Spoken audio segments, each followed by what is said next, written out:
আজ সকালে বান্দরবন স্টেডিয়ামে অনূর্ধ্ব-17 জাতীয় চ্যাম্পিয়নশিপ ফুটবল প্রতিযোগিতা ফেনী ও লক্ষ্মীপুর জেলা দলের মধ্যে অনুষ্ঠিত হয়েছে। তীব্র প্রতিদ্বন্দ্বিতামূলক এই খেলায় ফেনী জেলা দল ৪-৩ গোলে লক্ষ্মীপুর জেলা দলকে পরাজিত করে।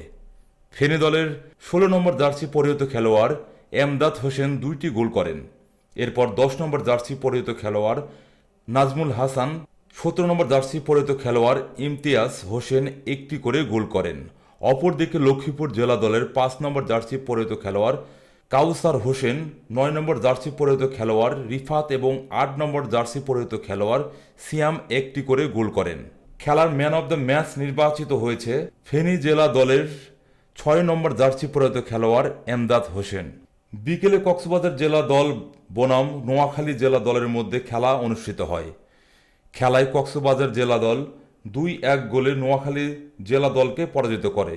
কক্সবাজার দলের পক্ষে ১৭ নম্বর জার্সি পরিহিত খেলোয়াড় শেখ আবদুল্লাহ এবং ১৯ নম্বর জার্সি পরিহিত খেলোয়াড় জুবায়ের আশরাফ গোল ২টি করেন। ১৯ নম্বর জার্সি পরিহিত খেলোয়াড় জুবায়ের আশরাফ গোল ২টি করেন।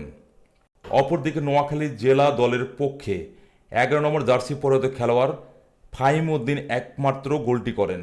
খেলায় ম্যান অব দ্য ম্যাচ নির্বাচিত হয়েছে কক্সবাজার জেলা দলের ১৭ নম্বর জার্সি পরিহিত খেলোয়াড় শেখ আবদুল্লাহ। খেলা শেষে man of the match Abdullah হাতে প্রাইজ মানি তুলে দেন বান্দরবন জেলা ক্রীড়া অফিসার মোহাম্মদ রিজাউল করিম ও নোয়াখালী জেলার ক্রীড়া অফিসার মাইনুদ্দিন আহমেদ। এই প্রতিযোগিতায় কর্ণফুলী অঞ্চলের ৮টি জেলার ফুটবল দল অংশ নিচ্ছে। এই প্রতিযোগিতায় কর্ণফুলী অঞ্চলের ৮টি জেলার ফুটবল দল অংশ নিচ্ছে। বাংলাদেশ ফুটবল ফেডারেশন আয়োজনে এবং বান্দরবন জেলা ফুটবল অ্যাসোসিয়েশনের ব্যবস্থাপনায় এই ফুটবল প্রতিযোগিতা অনুষ্ঠিত হচ্ছে। পুরো খেলায় মিডিয়া পার্টনার হিসেবে রয়েছে স্যাটেলাইট টেলিভিশন চ্যানেল এস।